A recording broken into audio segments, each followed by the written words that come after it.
Okay, good to see you all. Good to see Zadie, Paul, Marina, Toby. Nice to see Arthur's room. I presume Arthur's somewhere around there. And Lonnie, welcome. Good to see you, Rabbi. So you came over to me at the Kiddush on Shabbos, right? Correct. Okay, because I have to connect without the mask now. So now I got a picture for your face. Okay, well, welcome. So for those who need an update in general, we like to update where we're up to. So we are in Maseches Megillah on Chaf Amid Beis. That means we are on 20b. And by the way, next week, assuming we are on schedule, we will be finishing the second chapter of Megillah. And we're already past the halfway point. So not yet, but at some point, I'm gonna put it on your radar. See, I'm putting on your radar that we will put on your radar that eventually we'll have to, God willing, plan a CM celebration. That's still quite a while out. We still got our work cut out for us, but okay. So again, we are on 20b. That is Chaf Amud Beis. And again, anyone who has the text, you can look at it. If you're in the art scroll, it should be pretty easy to find it because we're up to the Mishnah on Chaf Amud Beis. We're up to the Mishnah on 20b. So it should be pretty easy to locate. By the way, it doesn't always line up with the right time of year. That's just how things work.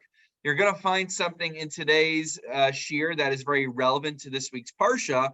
And you're going to find something that's a lot of things are not relevant right now, but something that's very relevant to Sphira that we learned about previously. So just something to whet your appetite. So a little bit of a review. We learned that there are mitzvos that can only be done during the daytime. There are many mitzvos actually we have that are called mitzvah seishes grama that are time-bound mitzvos. We have Rosh Hashanah right around the corner, almost here. Rosh Hashanah is naturally a time-bound mitzvah because it's at the beginning of the year, Rosh Hashanah, which is always an interesting tidbit. It's always interesting to throw out the pop quiz right now. Are women obligated in the midst of listening to shofar? And the answer actually is no, they're not. But it's just one of those righteous things that many women over the years said, you know what, we want to listen to shofar. We want to voluntarily fulfill that mitzvah. It's a beautiful thing. And so many do it. A similar conversation about Zachor, though it's not completely analogous.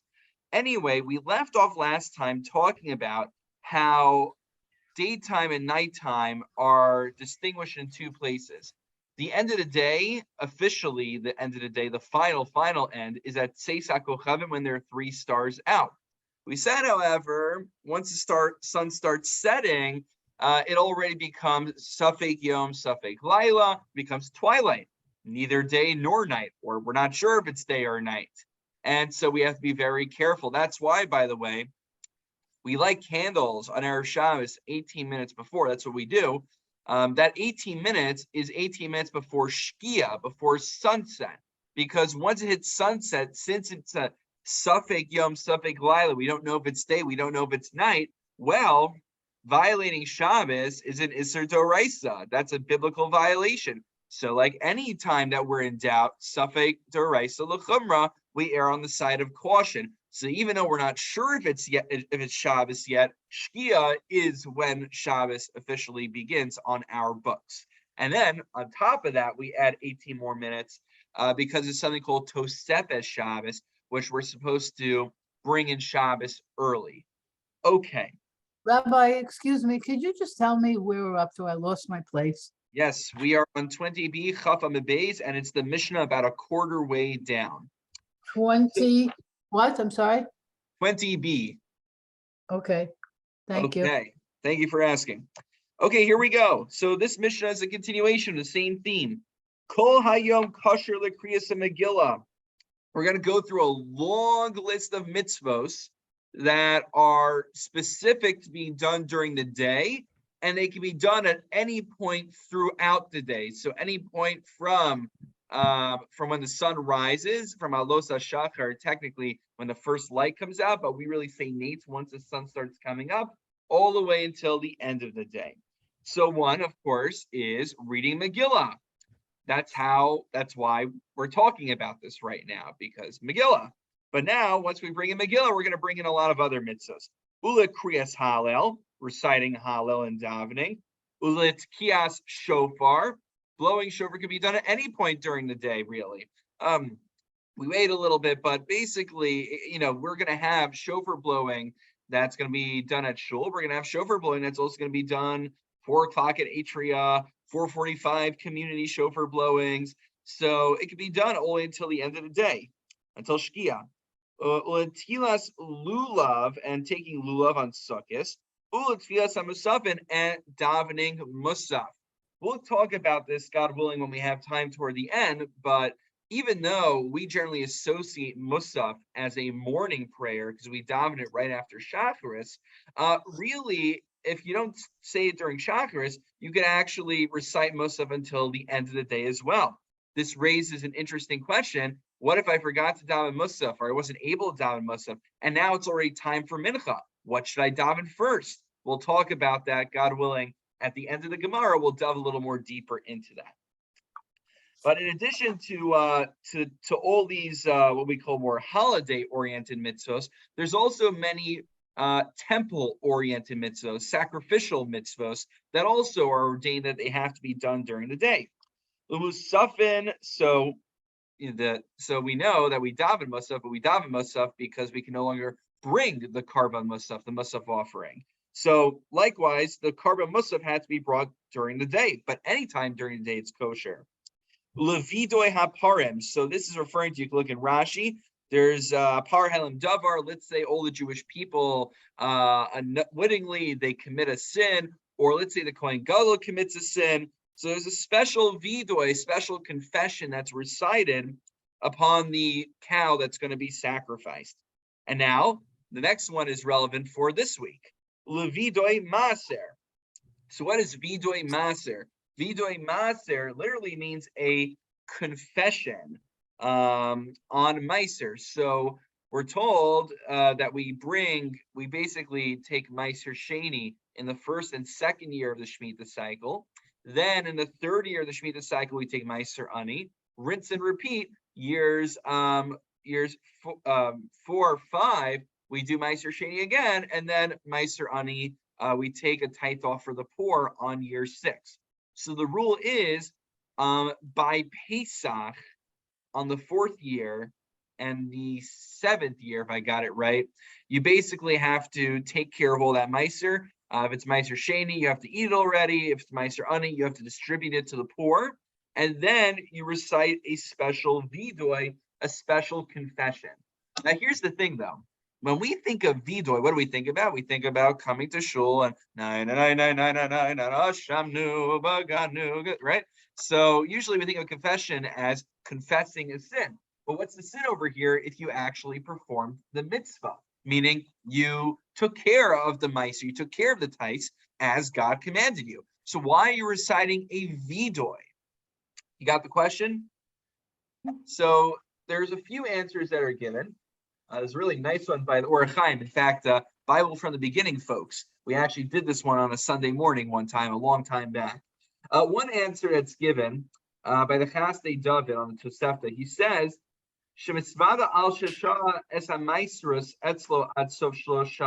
meaning it's true that you took care of the masros before the time was up. But the fact that you have to wait all the way until the deadline, that's not really something you should have waited to do. We say it's reason makdim mitzvos. You take the first opportunity. So it's a confession on delaying the mitzvah. Okay.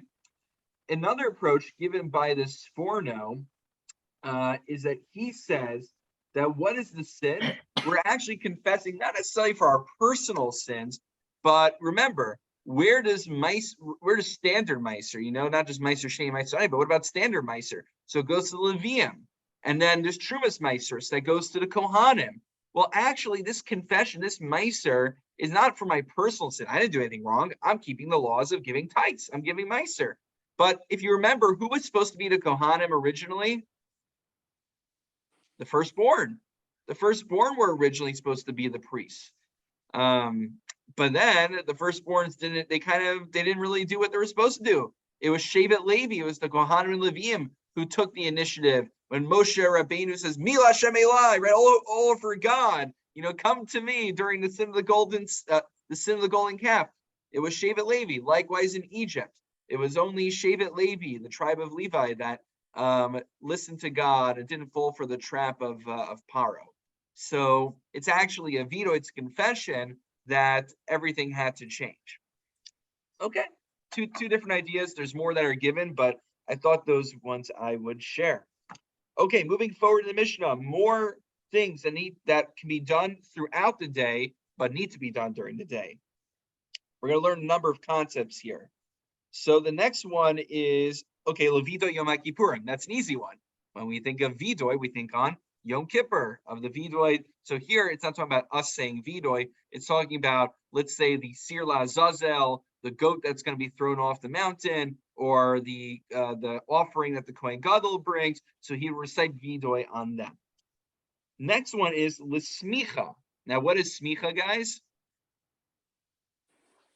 So it's not that rabbinic ordination can only be given during the day, but very good. It's called smicha because it's the same thing, like Toby just showed us. You are kind of like pushing your weight onto the animal. It's kind of a symbolic way of almost like, when we do tashlich, we throw our sins away. So it's almost a similar symbolism of, putting my sins onto the cow. And Ramban and others write that when you see that carbon burning on the Mizbeach, you should say, really, I should have been there. But you know what? God was kind enough that he let me bring a sacrifice in lieu of myself. But really, fundamentally speaking, I should be on that Mizbeach. I should be on the altar right now because of the sin I committed. So that's called smicha. Same idea, by the way. When a rabbi gives smicha back in the day to the student, there would also be a similar kind of action that was done. Yes, Phyllis. Is this smicha on the I forgot, is it the lamb that goes to Azazel? Yeah, I believe there is smicha on there. But we'll have to get back to Yoma to go through all those details. If I'm not mistaken, there is a smicha that's done on the goats that goes to Azazel. Oh, yeah. That's my understanding. But okay, good question. Next, l'shchita, the slaughtering. Now, the Mishnah is going to take a moment. It's going to talk about a different kind of offering called a mincha offering, which is a flour offering. So it's nufa, there's the waving that is done. Lahagasha, bringing it forward. The kmitza is taking like the 3 middle fingers and you take that much of the flour. That's a kmitza measurement. Lahaktara is then the burning of that offering. Then there's limalika. As always, Zaidi, you have to do this, God willing, one day in the Beis Hamikdash. So unlike the cows, which you have to be shechted, the way they would kind of go about the offerings for the birds is that they would kind of grow their nail long enough they could nip it off. Quite something. They must have had a lot of drinking a lot of calcium that they could pull something like that off. I just trimmed my nails this week. So okay, I was about to say hopefully I'm gonna have to wait a while. Come back that fast, but that should be the worst of our problems, right? If the Beis Hamikdash comes back that fast. Then again, my firstborn. Oh, so you got everything going for you, Baruch Hashem. Exactly. You're good. Next is be makabel adam. The blood that comes out then gets put into a receptacle. Lahazaya is then sprinkling of that water on the altar, on the corner. Lashkayas sota, and then giving the water to the sota to drink, to test her out to see if she committed adultery. Ularifa egla, the egla arufa ritual of slaughtering, decapitating the calf if someone's murdered, so then they have to do this whole ritual. L'taharas mitzora, and purifying someone who became a mitzora, who got the, again, lack of a better term, the spiritual leprosy. So all these things are done during the day, but can be done at any point during the day, at least b'diavad. Final part of the Mishnah is kol laila kosher l'ksiras omer lahekter chalavim veivarim, and likewise, all of nighttime is kosher, either for the ksiras ha'omer, and this is what Tos is going to talk about, in which they would actually cut it Motzei Yom Tov. They would cut the Omer Motzei Yom Tov after the first day of Pesach. It would be done during the nighttime that they would go and cut it. Hector chalavim ve'ivarim, and the burning of the fats and the limbs, even though it really should be done during the daytime, it's kosher to be done at nighttime. Zaklal, this is the general rule. Davar shemitzvasa b'yom kosher kol yom, davar shemitzvasa b'layla kosher kol layla. Anything that's kosher during the day is kosher all day unless stated otherwise. Anything that the mitzvahs do it during the nighttime, we assume you can do it the whole nighttime unless stated otherwise. Now, there's a big caveat that needs to be given, big qualification, because the Chachamim were concerned that you just eventually fall asleep. As a safeguard, they said many nighttime mitzvahs need to be fulfilled prior to Chatzos, prior to midnight. This is for Shema, but also most famously it comes up Pesach time for the Seder, because everyone always competes during the Seder. I mean, I compete with people on how early I finish, but in some cultures people like to compete with how long their Seder went. So there's some video out there on YouTube. I'm sure you can find it easily. Things people say at their Siddharim, things people say on Pesach, in which these two guys are arguing. One guy's like, well, my Seder went to 3 o'clock, mine went to 4 o'clock. Yeah, well, mine went 3 days. And mine is still going on from last year right now. And so people get into those arguments with each other. The truth is, though, you're really supposed to eat the afikomen prior to Chatzos. So there's a whole shtick of the Avdi Nezer who figures out a way that you can make a Tanai to get around it. But essentially, you're supposed to be fulfilling a mitzvah during the nighttime prior to halachic midnight, which I'm a very big fan of. Okay, that's the end of the Mishnah. Anything I can clarify?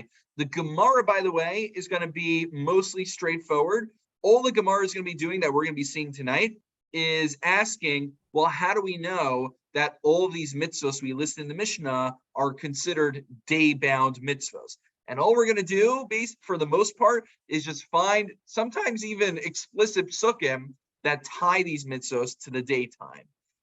Nothing overly intellectual, but don't worry, we're going to do a Tosos today because we got rolling halftime, and probably also a Turei Evan, which I brought as well. So anything I can clarify before we jump into the Gemara and substantiate everything with sources? Okay. After it was 1 or 2 weeks ago that we had that really confusing shock of Atari, the ping pong match, we earned this one, guys. Okay, here we go.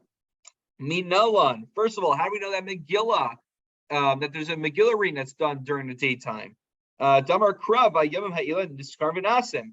It says explicitly in the verse, Yamim, days. We've seen that drasha many times. The Kriyas HaHallel. How do I know that Hallel is done during the daytime? D'chsiv mimizrach shemesh an mevo. Or alternatively, Rabbi Yossi Omer, Zahayom Asa Hashem. Either way you want to take it. 2 verses indicating that it's when the sun is out, or when it's daytime. Hence, Hallel is recited during the daytime. It's an interesting question, though. We say Hallel on Seder night. In fact, some even have the minhag to say it at shul. We did a whole shiur on it last year of why we have that extra Hallel. So just whet your appetite. And if we don't remember, there's next Pesach. We can do it again. Ulatilas lulav. How do I know that shaking the lulav is done during the day? D'chsiv lekachtem lechem bayom harishon. It says on the first day. So I know it's a mitzvah for the daytime. Ultkiyas shofar. How do I know that blowing the shofar is during the day? D'chsiv yom trua yelechem, during the daytime. Umusafin d'chsiv davar yom beyomo. Again, yom beyomo. We know that the musaf offering must be brought during the day, but again, it can be brought anytime during the day. Whereas something like the Talmud offerings, you have the Talmud that's the morning one, and you have the evening/afternoon one, the one that's bein harabayim. So those are more limited. So how do I know that I can daven musaf any point during the day in theory? So this is an important idea. Kimusafin shavua rabbanan. Because the Rabbanan modeled the Karban Musaf, the Tfilas Musaf, the prayer of Musaf, after the Musaf offering, after its laws and parameters. So it doesn't use this precise terminology, but this is basically what it is. Generally, when the Rabbanan want to institute something, they don't try to willy-nilly make things up out of thin air. Rav Soloveitchik was very particular about emphasizing that point. Rather, they generally institute things ke'ein de'oraisa, in a way that emulates what an already pre-existing biblical idea is. So if the goal is to create a musaf prayer in lieu of the carbon musaf, it should be similar in parameters to how I fulfill the musaf offering. So the same way the musaf offering can be brought during the day, so too the prayer musaf can be done during the day. Okay, Now, let's bring up I the have a question. What was that saying? You're saying that Yom refers to the daylight, and I'm thinking of the Torah, which says Vayerev Vahi Boker Yom Echad, Yeah. which so the nighttime and the daytime are one day. Very good. So my grandfather points out something really important to recognize, which is many times in the Torah, the word Yom is just used to refer to a 24-hour period, which includes the nighttime. And many times it's a similar point as well that can be made when there's a masculine usage. There'll be times in the Torah that will say, we see, for instance, it said we had recently in Parsha Shoftim, it says that we're supposed to appoint a king upon us. And the Medrash on there interprets the word melech, the fact it says melech lo malka, you could only have a king, you can't have a queen appointed over you. So the question one might ask is, well, don't we just use masculine by default? So either it's a tradition, or one has to look at these psukim and realize maybe the term yom is extraneous. Maybe there's a gratuitous usage of a term.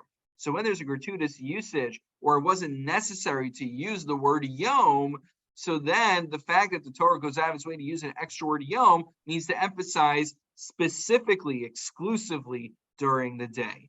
One would need to go through all these psukim and figure out, is it really extraneous in each place? But I'm going to take Chazal's word for it, but it's an excellent question, Sadie. Thank you for that observation. So here's the point that I wanted to bring from the Turei Even. The Turei Even, who's also the same author of the Shagas Aryeh, very big Talmud Chacham, doesn't need my approbation. So he points out, it's not really groundbreaking, but it's a good thing to notice. Nearly, even though the rabbis modeled the prayer of Musaf after the sacrifice of the Musaf, it doesn't follow it in every respect. On the one hand, it's similar in the sense that it has the same time parameters. You could only bring it during the daytime. Likewise, I can only pray Musaf during the daytime. However, let's say I neglect to bring the Karban Musaf until after Chatzos, until it's already the afternoon. So I daven Shacharis. Now the question is, do I daven Mincha first or do I daven Musaf? Similarly, remember, Shacharis and Mincha are modeled after the Karban Tamid, the morning one and the afternoon one. So we have the morning prayer and the afternoon prayer. So are they analogous? The halacha actually is that the Karban Musaf will always precede the Karban Tamid shel bein harabayim. However, if one has not daven mincha yet, then they'll actually, if it's after chatzos and 30 halachic minutes into the day, so then it's time for mincha gedola. You would daven mincha first, and then afterwards you daven musaf, out of the order of the siddur. Why? Because the mitzvah shel mincha tchila mishum tadira lemusaf. We have a general principle that tadir is kodem, that something that is done more frequently takes precedence.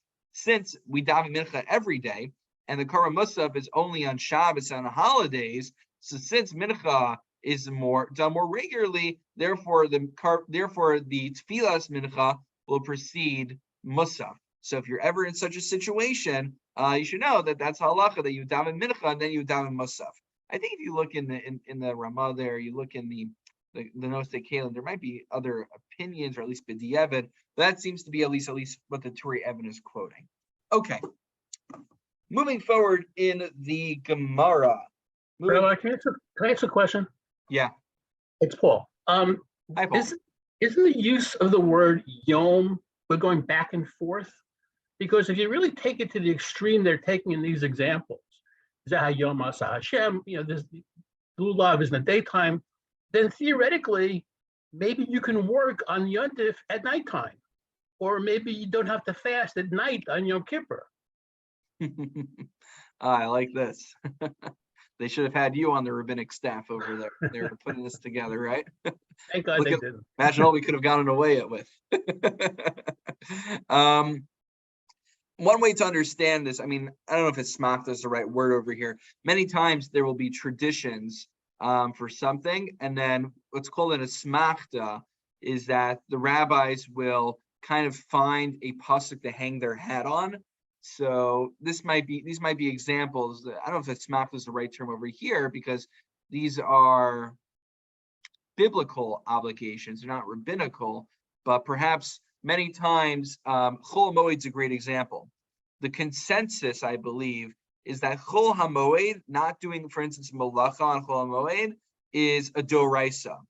But the parameters, because like Chol Hamoed, by the way, like Chol Hamoed is like that neglected area of halacha that no one understands properly, myself included, because what happens is like, come Sukkot and like you're learning all about sukkah, you're learning about, okay, how much do I have to eat in order to be obligated to be in a sukkah? What if it's not mezuzah? What if it's shahako, chamesh? So you finish learning all the halakha and then Torah star. Then by the time Sukkot comes, like, oh, now it's Chol Hamoed. Okay, I'll just like kind of cruise through Chol Hamoed and then get to Simchas Torah. Same thing with Pesach. So Chol Hamoed is a great example of where, again, there's many opinions, but consensus is it's doraisa. But then God gave the sages the right to figure out how to apply that general principle of maintaining the sanctity of Chol Hamoed. So that's why there's like a lot of loopholes in Chol Hamoed, such as, here's a good example. One of the exceptions for being allowed to do something on Chol Hamoed is if there's going to be a davar ha'avid, if you're going to miss out on something otherwise. So you know what they'll do? Like people have like, and this also a similar thing you'll see during like the 9 days, a special davar ha'avid sale, like special sales during that time, because say, now there's a special sale. I'd lose out if I didn't go shopping at Chol Hamoed. So now I'm going to go shopping at Chol Hamoed. It's like people find it tearing, but the rabbis built these things in. You don't see that in other, like in doraisa areas of halacha. You don't say, it's a davar of it, I'm going to lose out, so therefore I shouldn't go listen to the show on Rosh Hashanah. So that's something to think about as Chol Hamoed is coming up. Okay, back to the Gemara. All great questions. We are up to Vidoi Parim. What's the source for Vidoi Parim being done during the day? So we have Gzer Shava, the Yalev Kapara Miyom Kippurim. We derive it from Yom Kippurim. The term kapara, atonement, is used in the context of Vidoi Parim, likewise in the context of, naturally, Yom HaKippurim, kapara. Titania, Gabe Yom Kippurim, the Chipur Ba'adova Ad Beiso, Bechaparas, Dvar Ba'kasim Medaber. It's talking about finding atonement through verbal confession. Ukapara b'yamamahu t'sib b'yom hazeh yichaper lechem. And it says by Yom. So the same way, Yom Kippur has a verbal confession element to it. During the day, we do during the night also, but during the day, it certainly needs to be done. So too for Vidoi Parim.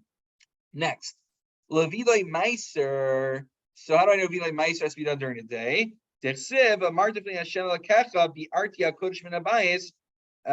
you that you confess to God that I got rid of all of the Meiser from my house. On this day, Hashem, your Lord, commanded you. Why do I have to say specifically this day? That's extraneous. To teach us specifically during the daytime. Next, now we're moving on to talk, going to the procedures of the karbanos. L'smicha u'l'shchita. So for doing smicha on the animal and actually slaughtering it, how do we know that that needs to be done during the day? Dichsiv v'samach v'shachat talks about smicha and slaughtering. Uchsiva v'shchita, and so we know samach, that smicha and shchita are now in the same bandwagon since they're mentioned together. Uchsiva b'shchita, and since the pasuk says in regard to shchita, by Yom Simchachem. So therefore, just like Shechita is done during the day, Smicha is done during the day as well. L'tnufa, in terms of waving, Diksiv, so right for the barley, or well, actually for the flour, well, even though there also is an element there for the Omer too, I believe. Diksiv by Yom HaNifchem Es HaOmer, right? Oh, right there. There you got it with the Omer. So you got the waving that's done is done during the day. So the Kitsira, they go and they cut the barley at night, and then they do the offering during the daytime. Ulahagasha, bringing it forth, to Iskish Litnufa. So I know Hagasha is done during the day because as a hekish to waving. Dichsiv, in the context of the Sota, it says that it talks about waving and bringing it forward at the same time. So we see that their laws must be the same.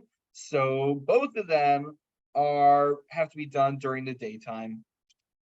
Next, for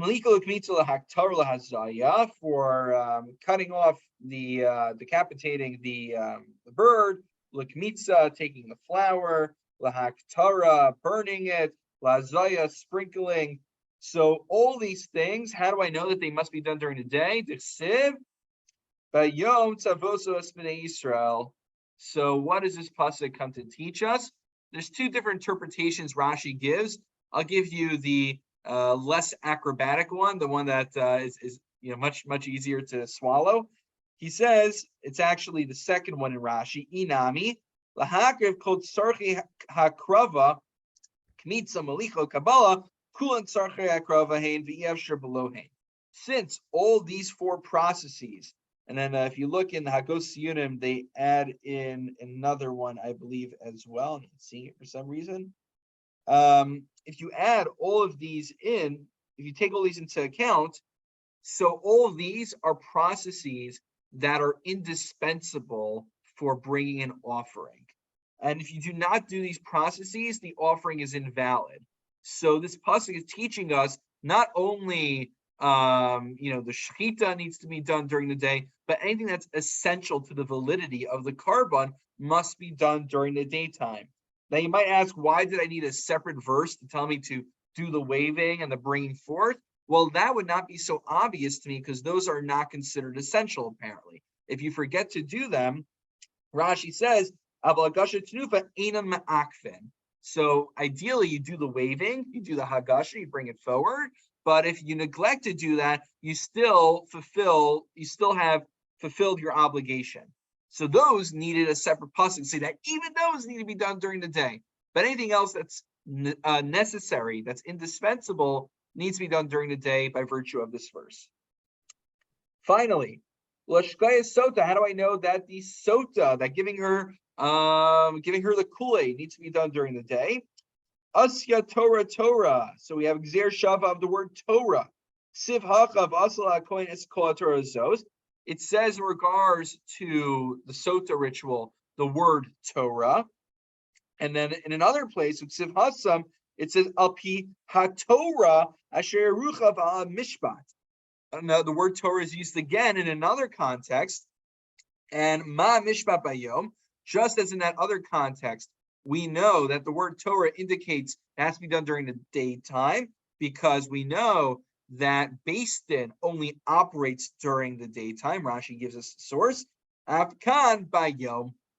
So to the Sota ritual, since it shares the same terminology, we transfer the laws from Beis Din, from rabbinical court, to the Sota ritual. The Sota ritual must be done during the daytime as well.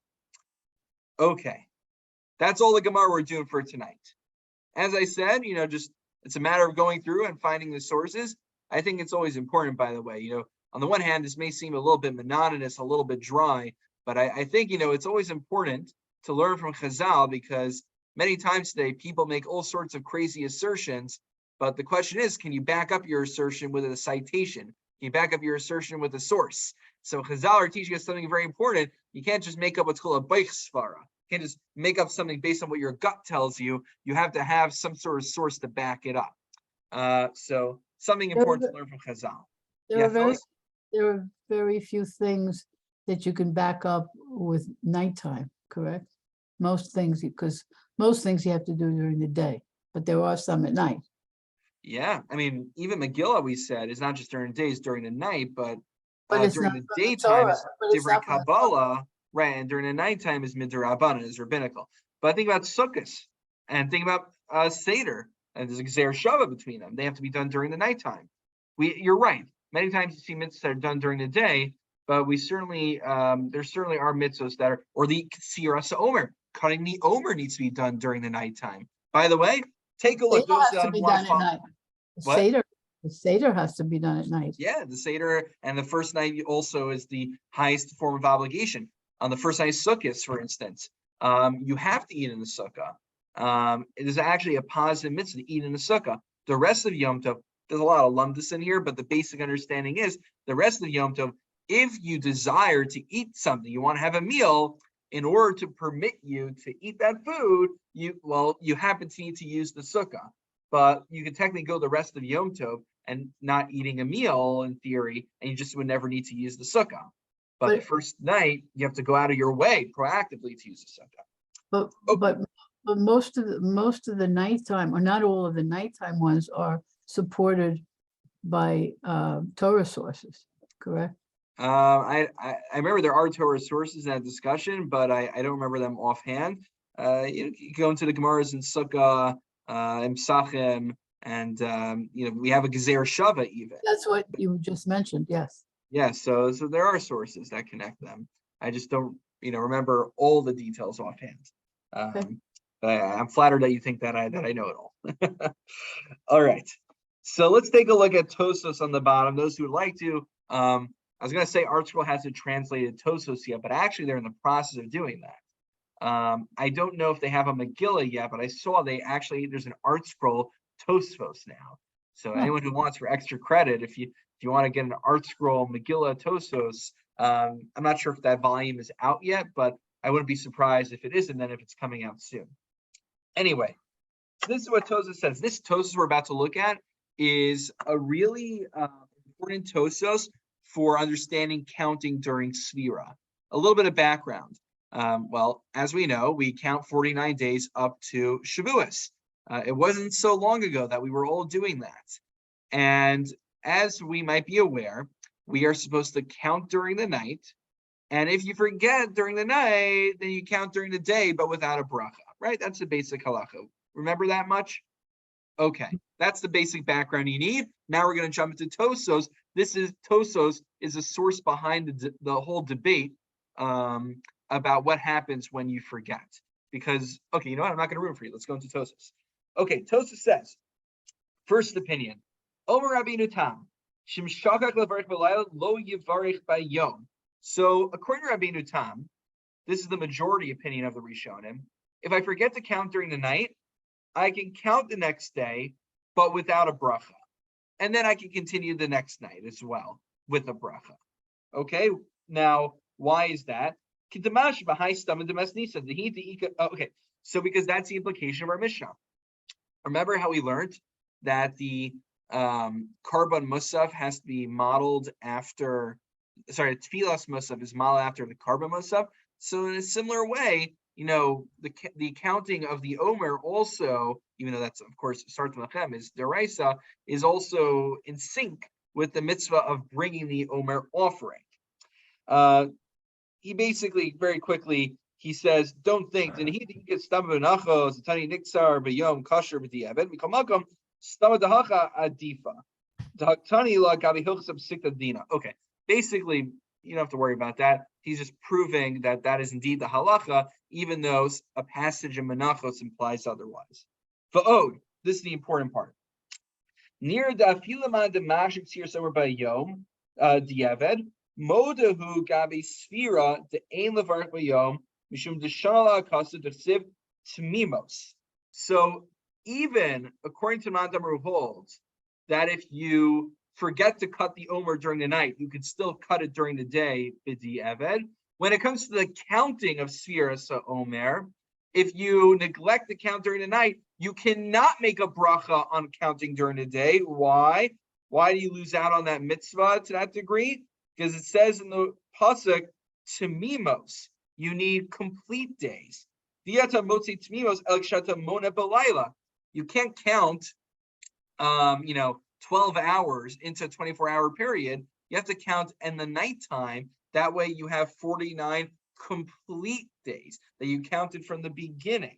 That's why we count it at night and we don't wait till the morning to do it. Okay, fine. However, Ubahag, the Baal Halachos Gedolos, in the minority dissents. Kasav dehecha de inchi levarich belayla, yimna lemachar below bracha, v'chein halacha. Okay, so the Bahag holds that where someone did not make the bracha during the night, he could still count the next day, but without a bracha. What about 2 days in a week? Layla, v'yom lo yimna od bebracha to be inan tmimos v'leika. So the Bahag is a little bit different. The Bahag, on the one hand, is more flexible in the sense that if you didn't count during the night, you could still be Yotze with counting during the daytime. But he says but on the other hand, he's less flexible because he says if you miss that second deadline and you don't count a complete day, meaning you didn't even count during the daytime, so then you've basically missed out on the mitzvah altogether. Now, we had a whole shiur about it. There's different ways to understand the Bahag. According to some, because the Bahag conceptualized it as one big mitzvah, that's how the Minchas Chinuch, I believe, explained it when we're looking at him. It's one big mitzvah. So if you miss one day, you lost everything. Another way to understand the Bahag is that every night is its own separate mitzvah. But if I miss night number 17, then I can't count 15, 16, 18. I need everything in sequence. So it's not like I missed out. It's not like all the nights, night 1 through, what I missed, night 17, I said. So night 1 through 16 is now garnish. It doesn't count for anything. And it was all brachas levatala. They all count. I just can't continue counting with a bracha. Rabbi? Okay. Rabbi? Hello? If I can, I'll just actually just finish Tosfos and then I'll take your question. We'll conclude with that. So Tosfos mentions at the end, and you'll notice that we say a Yehi Ratzon after we count the Omer. There's other Kabbalistic things that people like to say, but the Yehi Ratzon actually is very much a standard. So we ask God that God should rebuild the Beis Hamikdash. How come we only say this Yehi Ratzon for Sfira? Why don't we say it for mitzvos like shofar and lulav? Masha'en came to shofar lulav. Behind the time of Yishain Ella Haskara Atel the Binyan Beis Hamikdash Al Shofar Lulav Yesh Asiya. Since lulav and shofar are active mitzvos, they're actions that we take. There's no need to recite the Hiratzom, but for something like Sfira, which is only done verbally through Dibor, there's a need to reinforce that this is something we used to do back in the temple, and therefore the Hiratzon is kind of like to reinforce the nature of remembering that this is what we used to do back when we had a Beis Hamikdash on a Doraisa on a biblical level. Okay, Phyllis. So, first of all, how do we hold? Very good. So how do we paskin? So we actually paskin like a bit of a compromise position between them almost. There's a lot to go through in terms of the shiur, but this is the bottom line. The bottom line is that we're choshish for both. So if, let's say I forget to count during the night, but I count during the day. So if I count during the day, I actually fulfill the mitzvah of that day according to the Bahag, and I can continue counting. But according to Rabbeinu Tam, I did not fulfill the mitzvah of day 1. In fact, according to him, I missed out. I lost the mitzvah of day 1. But what we say is mimanav shach. Either way you slice it, you're fine. Because according to Bahag, as long as you count during the day, you can continue. And according to Rabbeinu Tam, even though you only fulfill the mitzvah during the night, as long as even if you miss that, you can still get a mitzvah the next day. It's all 49 separate mitzvahs, 49 separate units.